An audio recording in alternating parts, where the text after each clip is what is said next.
الله من الشيطان الرجيم. بسم الله الرحمن الرحيم. الحمد لله رب العالمين، والصلاة والسلام على سيد الأنبياء والمرسلين. أما بعد، فقد قال الله تبارك وتعالى في كتابه المبين: أحسب الناس أن يتركوا أن يقولوا آمنا وهم لا يفتنون وَلَقَدْ فَتَنَّا الَّذِينَ مِنْ قَبْلِهِمْ فَلِيَعْلَمَنَّ اللَّهُ الَّذِينَ صَدَقُوا وَلِيَعْلَمَنَّ اللَّهَ الْكَاذِبِينَ. صدق اللہ العظیم. بھائی اور دوستو، ہمارے پاس اس وقت اگر کوئی چیز سب سے سستی ہے، سب سے ارزاں ہے، سب سے زیادہ بے قیمت چیز ہمارے پاس کوئی ہے تو وہ ہمارا دین ہے، وہ ہماری شریعت ہے، وہ ہمارا اسلام ہے. ہم اپنے دین کے لیے نہ تو اپنے زندگی میں سے وقت کو دے سکتے ہیں، نہ تو دین کے لیے ہم اپنے پیسوں کو لگا سکتے ہیں، نہ تو ہمارے جسم میں خون کا کوئی ایسا خطرہ ہے جس کو دین کے لیے لگانے کے لیے ہم تیار ہیں، نہ تو ہمارے گھر ہیں، ہمارے مکان ہیں، نہ ہماری بستیاں ہیں، نہ ہمارے شہر ہیں جس میں دین کے لیے کوئی جگہ ہے، نہ تو دین کے لیے ہمارے دل تڑپتے ہیں، دھڑکتے ہیں، نہ تو ہمارے سینے کے اندر دین کے لیے، اسلام کے لیے کوئی جگہ ہے. لیکن بھائیو اور دوستو، یہ دین جس طریقے سے ہم تک پہنچا ہے، جن مشقتوں کے ساتھ، جن تکلیفوں کے ساتھ، جس طریقے کی قربانیوں کو دیکھ کر حضرات صحابہ کرام رضوان اللہ تعالی علیہ مجمعین نے، اللہ کے نبی کریم صلی اللہ علیہ وسلم نے اس دین کو ہم تک پہنچایا ہے. اس دین کے کسی بھی حصے کے لیے نہ تو ہم وقت دے سکتے ہیں، نہ تو اس دین کے خرچ کرنے کے لیے، اس دین کو فروغ دینے کے لیے، اس دین کو بڑھانے کے لیے ہمارے پاس ہمارے پیسوں کا کوئی حصہ ہے، نہ تو ہمارے جسم کے رگوں میں کوئی خون کا قطرہ ہے جس کو ہم اس دین کے لیے صرف کر سکتے ہیں، نہ تو ہمارے اپنے دین کے لیے ہمارے سینے میں کوئی جگہ نہیں ہے، نہ تو ہمارے گھر، نہ تو ہماری بستیاں، نہ تو ہمارے شہر ایسے ہیں کہ جہاں پر دین کا تذکرہ ہوتا ہو، دین کی بات بولی جاتی ہو. کبھی ایسا نہیں ہوتا ہے کہ دین کے لیے، اسلام کے لیے ہم جس حیثیت سے مسلمان ہیں اس اسلام پر چلنے کے لیے ہمارا دل کبھی دھڑکتا بھی ہو. ایسا بالکل نہیں ہے. دور دور تک کہیں پر بھی نظر نہیں آتا ہے کہ ہم دین کے لیے کسی بھی قسم کی کوئی بھی قربانی دینے کے لیے تیار ہے. نہ تو دین کے لیے دینے کے لیے ہمارے پاس وقت ہے، نہ دین کے بڑھانے کے لیے، دین کو فروغ دینے کے لیے، اسلام کو پھیلانے کے لیے ہمارے اپنے پیسوں میں سے اس کے لیے کوئی حصہ ہے. نہ تو ہماری زندگی کا کوئی لہو کا قطرہ، کوئی خون کا خطرہ ہم دین کے خاطر دے سکتے ہیں، نہ تو ہمارے گھروں کے اندر، مکانوں کے اندر، شہروں کے اندر، بستیوں کے اندر دین کے لیے کوئی جگہ نہیں ہے.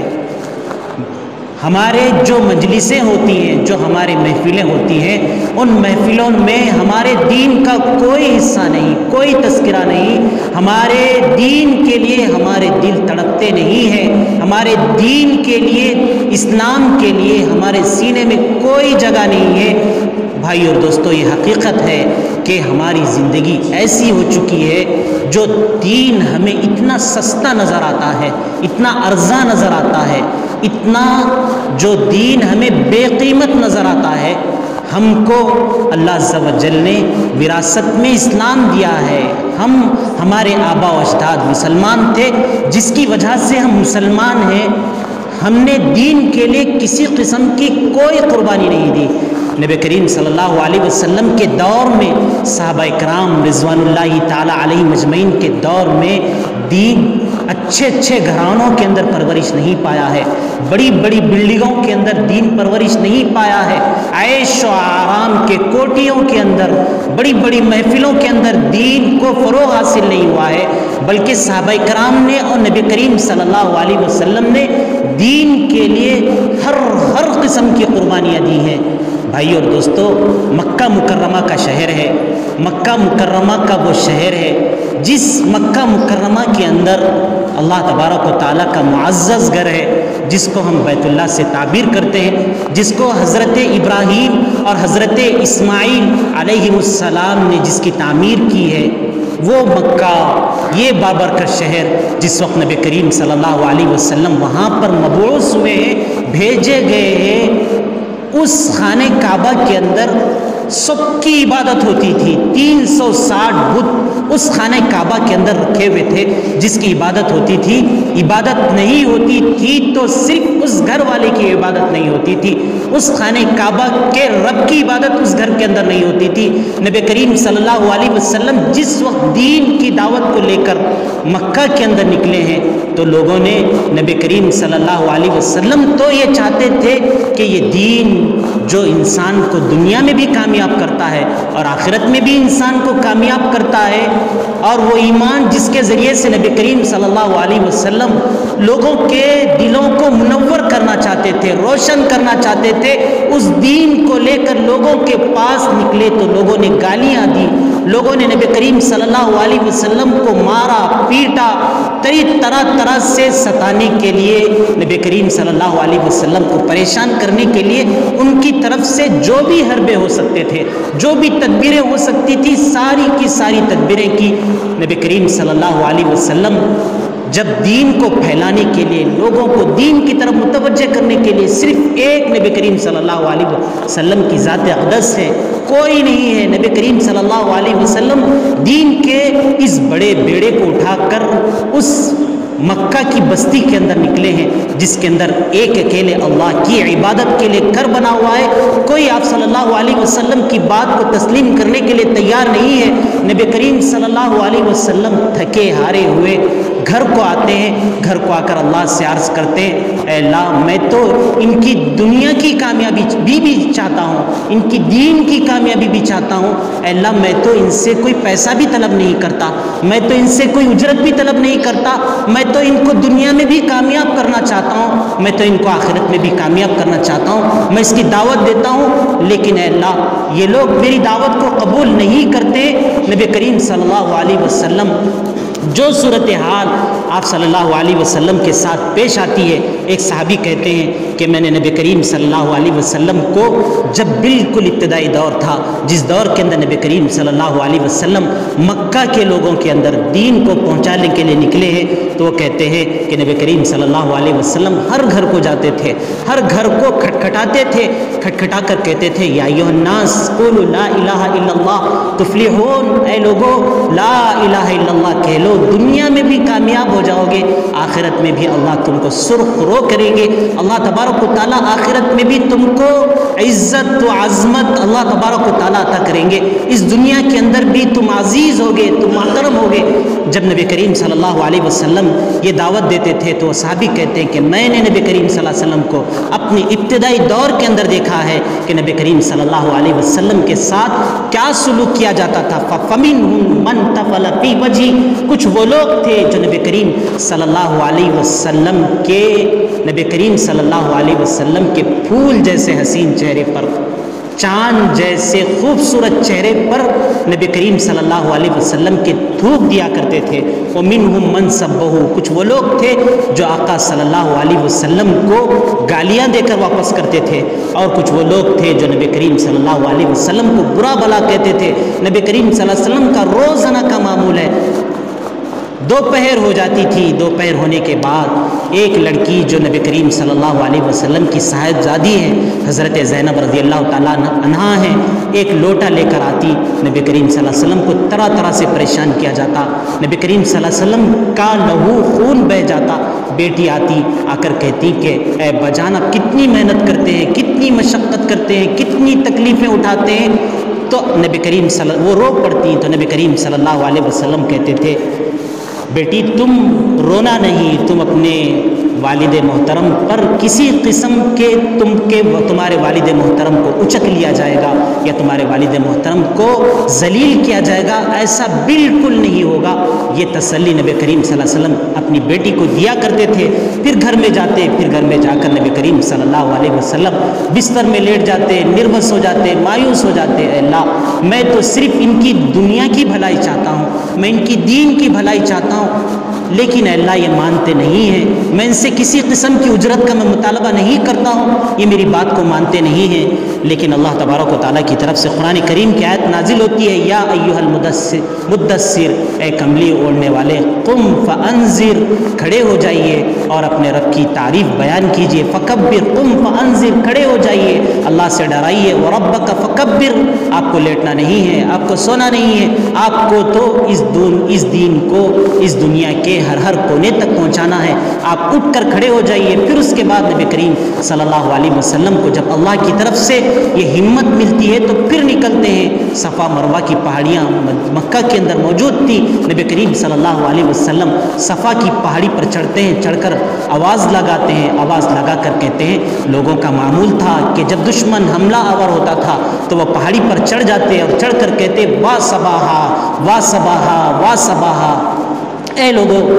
کہتے اس کے کہنے کا مطلب یہ ہوتا خود نبی کریم صلی اللہ علیہ وسلم پہاڑی پر تشریف لے گئے، لے جا کر نبی کریم صلی اللہ علیہ وسلم آواز لگا رہے وا صباحا وا صباحا، لوگوں جمع ہو جاؤ، میں جس پہاڑ کے اوپر کھڑا ہوا ہوں اس پہاڑ کے پیچھے دشمن ہے جو تم پر حملہ آور ہونے والا ہے۔ ساری قوم، سارے لوگ، معمول تھا، معمول کے مطابق جمع ہو جاتے ہیں، جمع ہونے کے بعد نبی کریم صلی اللہ علیہ وسلم ان سے مخاطب ہو کر کہتے ہیں اگر میں یہ کہوں کہ اس پہاڑ کے پیچھے دشمن ہے جو تم پر حملہ آور ہونے والا ہے اور تمہارے شہر کو تباہ و برباد کرنے والا ہے، تو وہ لوگ کہتے ہیں کہ ہم نے، اے محمد، ہم نے تو تمہارے سلسلے میں زندگی میں کبھی بھی جھوٹ کا تجربہ نہیں کیا ہے، تم نے تو ہمیشہ سچ ہی بولا ہے، تم نے کسی کو دغا نہیں دیا ہے، کسی کو دھوکہ نہیں دیا ہے، تم غریبوں کی مدد کرتے ہو، مسکینوں کو کھانا کھلاتے ہو، یتیموں کے سر پر ہاتھ رکھتے ہو، ہم تو تم کو امین کے لقب سے ہم جانتے ہیں، ہم تم کو صادق کے لقب سے جانتے ہیں، ہم تم کو امین کہتے ہیں، صادق کہتے ہیں۔ اگر تم یہ کہتے ہو کہ اس پہاڑ کے پیچھے دشمن ہے جو تم پر حملہ آور ہونے والا ہے، اگر یہ تم بات کہتے ہو تو بالکل درست کہتے ہو، بالکل سچ کہتے ہو۔ اس کے بعد نبی کریم صلی اللہ علیہ وسلم نے فرمایا کہ میں تم کو اس عذاب سے ڈرانے والا ہوں جو عذاب آخرت کے دن کے اندر آئے گا، آخرت کے عذاب سے میں تم کو ڈراتا ہوں۔ اس وقت نبی کریم صلی اللہ علیہ وسلم کا جو چچا تھا، جو ابو لہب تھا، وہ بھی وہاں پر موجود تھا، اس نے کہا تباً لک یا محمد، اے محمد تمہارے لیے تباہی ہو، بربادی ہو، لہٰذا جماعتنا، کیا تم نے ہمیں اسی کھلواڑ کرنے کے لیے، اسی قسم کی بات کہنے کے لیے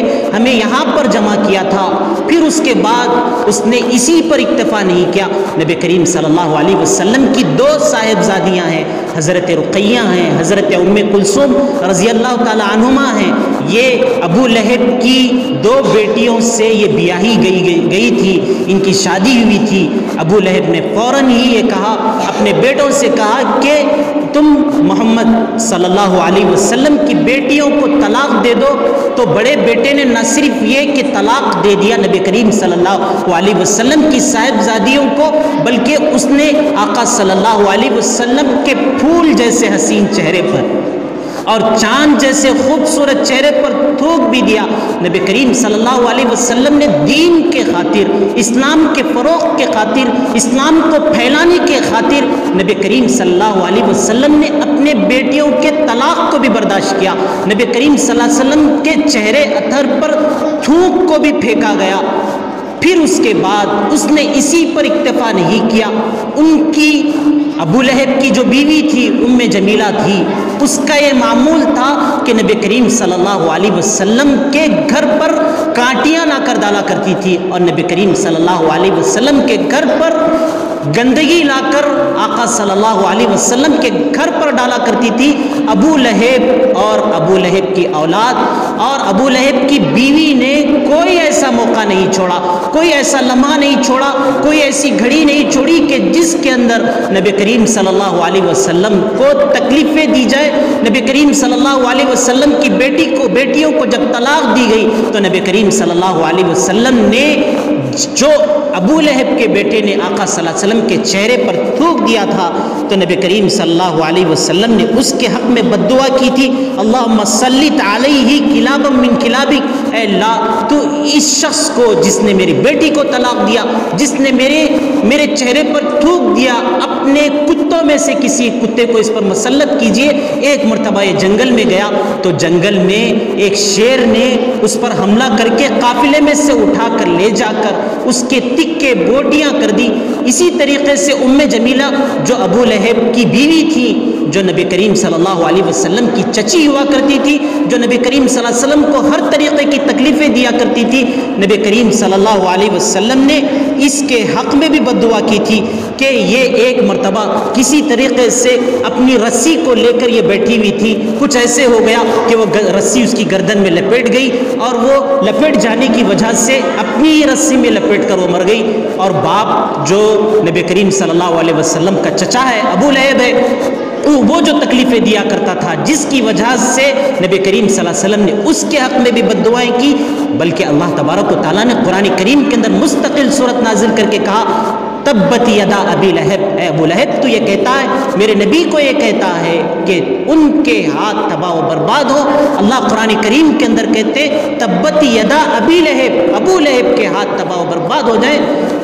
وَتَبَّ مَا أَغْنَى عَنْهُ مَالُهُ وَمَا كَسَبَ، اللہ کہتے ہیں کہ اس کی مال تباہ ہو جائے، اس کی دولت تباہ ہو جائے کہ یہ میرے نبی کو کہتا ہے، یہ میرے نبی کو کہتا ہے کہ ان کے ہاتھ تباہ و برباد ہو جائے۔ اللہ عز و جل نے طاعون کی بیماری اس کے اوپر مسلط کر دی، خود بیٹوں نے لکڑیوں سے ڈھکیل کر لے جا کر جنگل میں پھینک دیا، کنویں کے اندر ڈال دیا۔ بھائی اور دوستو، ابھی بھی یہ صورتحال ہے۔ مکہ کے اندر جب جاتے ہیں تو لوگ بتاتے ہیں کہ جہاں پر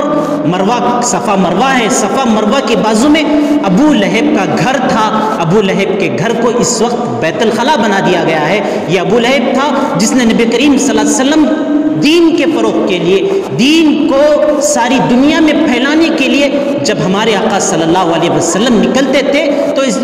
ابو لہب کے گھرانے نے نبی کریم صلی اللہ علیہ وسلم کو ہر قسم کی مشقتیں پہنچائی، ہر قسم کی تکلیفیں پہنچائی۔ جب نبی کریم صلی اللہ علیہ وسلم دین کی دعوت دینے لگے تو اس وقت مکہ کے اندر جو 40 سردار تھے، جو بڑے بڑے لوگ تھے، وہ بڑے بڑے لوگ ایک جگہ اکٹھے ہو کر کہنے لگے کہ نبی کریم صلی اللہ علیہ وسلم کا دین تو روزانہ فروغ پا رہا ہے، بڑھ رہا ہے، اس کے لیے کوئی تدبیر کی جائے، اس کے لیے کوئی کوشش کی جائے کہ اس کے فروغ کو روکا جائے۔ تو انہوں نے آپس میں تدبیریں کرنے کے بعد کہا کہ ایسے کرتے ہیں، یہ 25 سردار وہ ایک جگہ اکٹھا ہو کر انہوں نے آپس میں میٹنگ کی کہ نبی کریم صلی اللہ علیہ وسلم کے اس دین کو روکا جائے۔ انہوں نے کہا کہ ایسے کرتے ہیں کہ جب لوگ باہر سے آئیں گے، خانہ کعبہ کے پاس عبادت کے لیے آئیں گے اور نبی کریم صلی اللہ علیہ وسلم ان کے سامنے میں دین کی دعوت کو پیش کریں گے تو ہم لوگوں سے یہ کہیں گے کہ یہ شخص کاہن ہے، یہ آئندہ کی خبریں بتانے والا ہے۔ تو کسی نے کہا کہ نبی کریم صلی اللہ علیہ وسلم کی ذات اور آپ صلی اللہ علیہ وسلم کی جو صفات ہیں، آپ صلی اللہ علیہ وسلم جو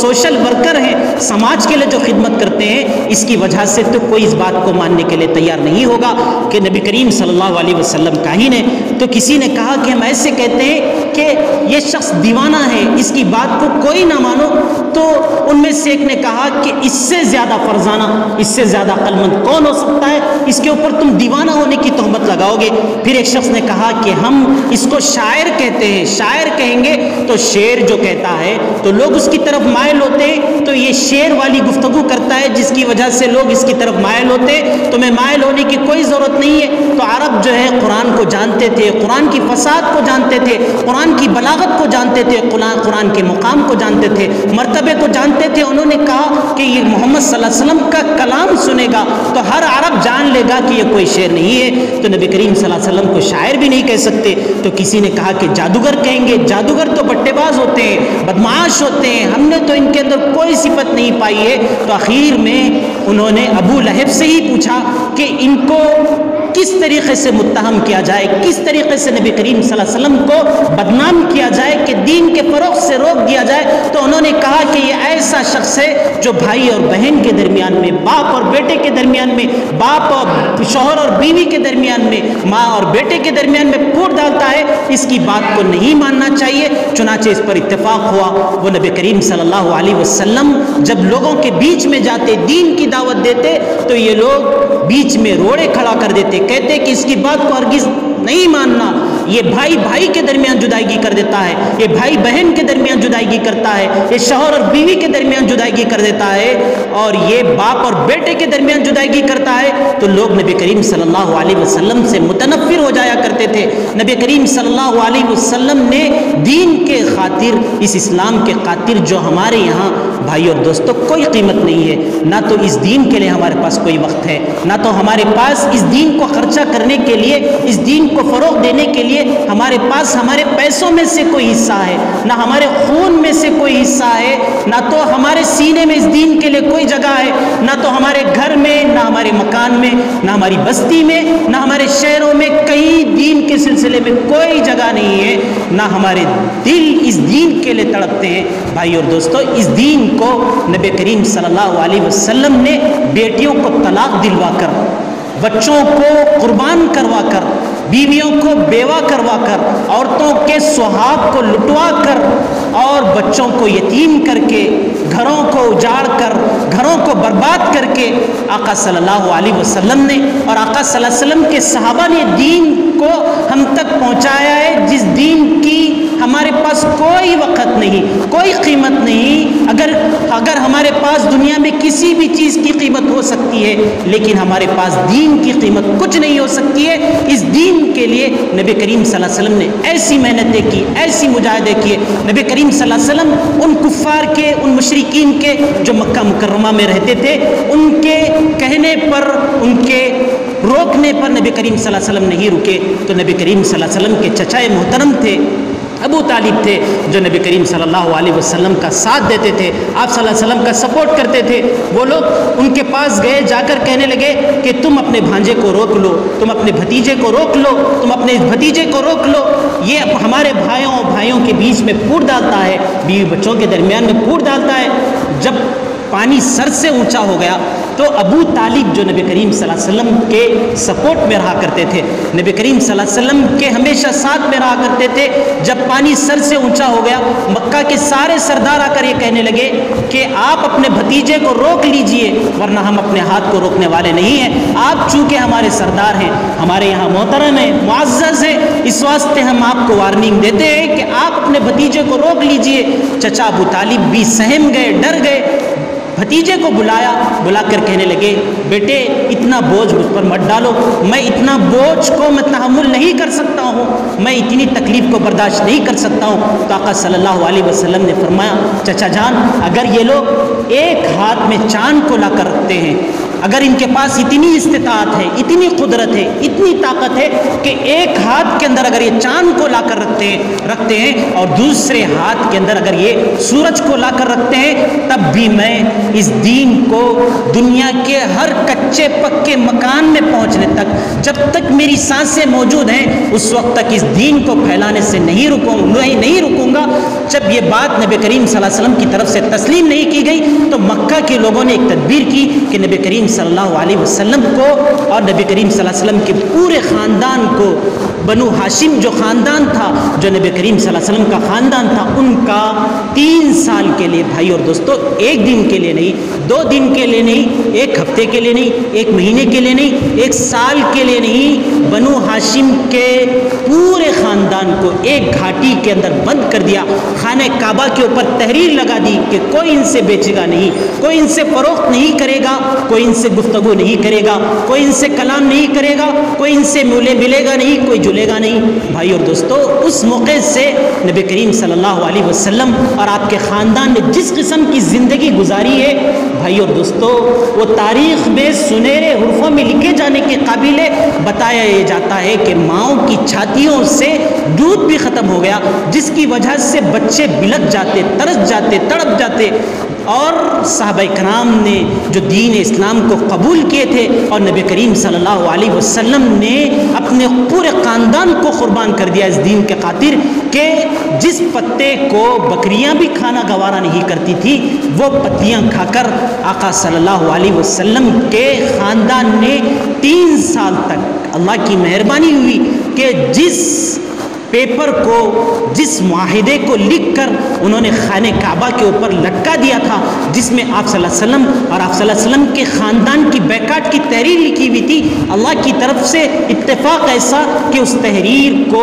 دیمک نے چاٹ لیا، دیمک نے ختم کر دیا، جس کے بعد کچھ نرم دل لوگ جب انہوں نے اس صورتحال کو دیکھی تو انہوں نے کہا کہ محمد صلی اللہ علیہ وسلم اور ان کے خاندان پر انسانیت کے خاطر کچھ تو رحم کرو، جس کے بعد ان لوگوں نے ان کے بیکاٹ کو ختم کر دیا۔ تو بھائی اور دوستو، بتلانا مقصود یہ ہے کہ نبی کریم صلی اللہ علیہ وسلم نے اس دین کو ہم تک پہنچانے کے لیے، آقا صلی اللہ علیہ وسلم نے جن کا نام لینے کے لیے، جن کے نام پر ہم قربان ہونے کے لیے ہم تیار ہوتے ہیں، بھائی اور دوستو، ایسی ایسی قربانیاں دی، دوسری جگہ پر چلے گئے، مکہ کو چھوڑ دیا، مکہ سے چھوڑ کر دوسری جگہ گئے، وہاں پر بھی اسی قسم کی تکلیفیں دی گئی، نبی کریم صلی اللہ علیہ وسلم کو پتھرے مارے گئے، مجنون کہا گیا، پاگل کہا گیا، آپ صلی اللہ علیہ وسلم کے صحابہ کو بھی طرح طرح سے تکلیفیں دی گئی، جو شروع میں اسلام قبول کرنے والے تھے وہ سارے کے سارے غلام تھے، ان کو ریتیوں پر، مکہ کی گرم ریت پر لٹایا جاتا، دھوپ پر لٹایا جاتا،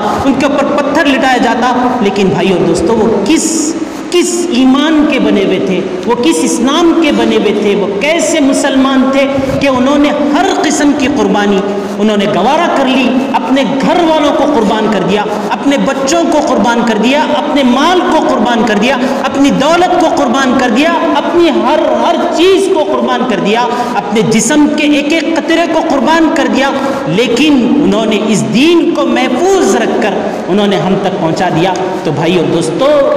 سوچنے کا مقام ہے کہ اس وقت ہمارے پاس کسی چیز کی اہمیت اگر نہیں ہے تو صرف اور صرف دین کی اہمیت نہیں ہے۔ اگر ہمارے پاس وقت نہیں ہے تو اسلام کے لیے نہیں ہے، اگر ہمارے پاس پیسہ نہیں ہے تو اسلام کے لیے نہیں ہے، ہمارے گھروں میں، ہمارے مکانوں میں، ہمارے بستیوں میں، ہمارے شہروں میں جگہ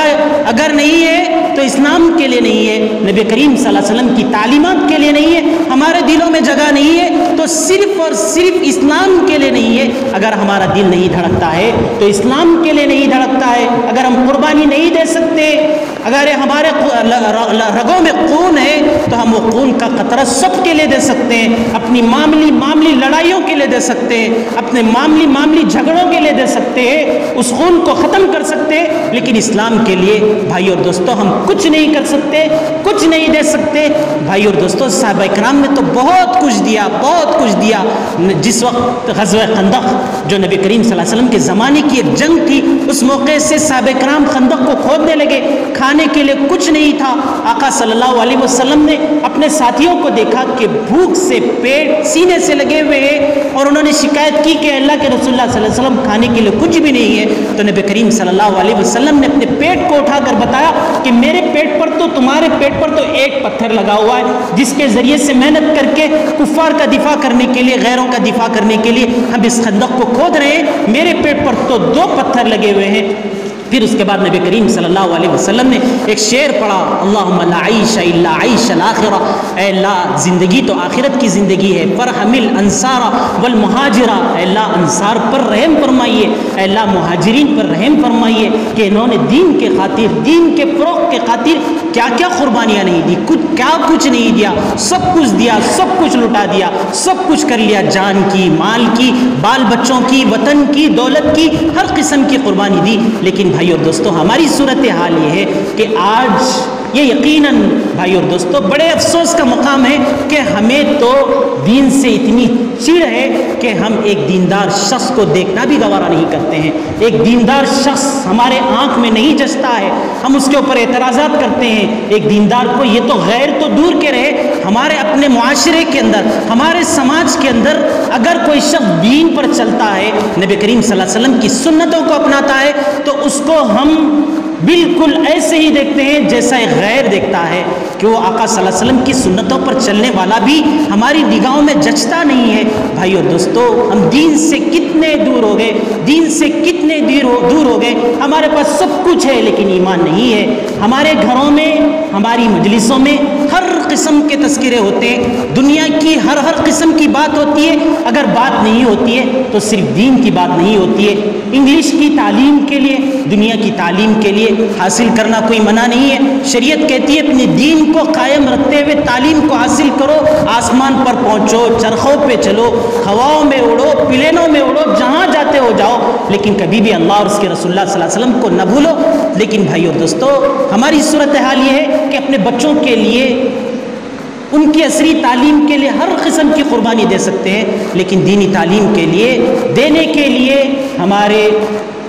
مول صاحب کو دینے کے لیے ہمارے پاس کچھ بھی نہیں ہے، ہماری بالکل جھولی خالی ہے۔ ہم اسکول کے پڑھانے کے لیے اس کو ہم فیس بھی دیں گے، اس کے بعد بچہ گھر آنے کے بعد ہم اس کو ٹیوشن بھی پڑھائیں گے۔ بڑے اللہ والوں نے بڑی اچھی بات کہی ہے کہ جو اسکول کا بیاگ ہوتا ہے بچہ پیچھے لگا کر جاتا ہے، جو آخرت میں لے جا کر اس کو پیچھے ہی کر دے گا، بچہ قرآن کو لے کر جاتا ہے، سینے سے لگاتا ہے۔ دنیا میں خود دیکھتے ہیں کہ یہ جو قرآن ہوگی، یہ قرآن جو ہے آپ کو عزت دے گی، ہمیں عزت دے گی، ہمیں دنیا کے اندر بھی رفعت دے گی، آخرت کے اندر بھی رفعت دے گی۔ تو بھائی اور دوستو نہ تو ہمارے گھروں کے اندر بھائی اور دوستو گانے تو ہوتے ہیں، میوزک تو ہوتی ہے، دھوم دھڑاکا تو ہوتا ہے، سب کچھ ہوتا ہے، اگر کچھ نہیں ہوتا ہے تو صرف قرآن کی تعلیم نہیں ہوتی ہے، قرآن کی مجلسیں نہیں ہوتی ہیں، ہمارے گھروں میں ناول پڑھے جاتے ہیں، گندے گندے ویڈیو دیکھے جاتے ہیں، سب کچھ دیکھے جاتے ہیں، ناول پڑھے جاتے ہیں، بری بری کتابیں پڑھی جاتی ہیں، اگر کچھ نہیں پڑھا جاتا ہے تو قرآن نہیں پڑھا جاتا ہے۔ تو بھائی اور دوستو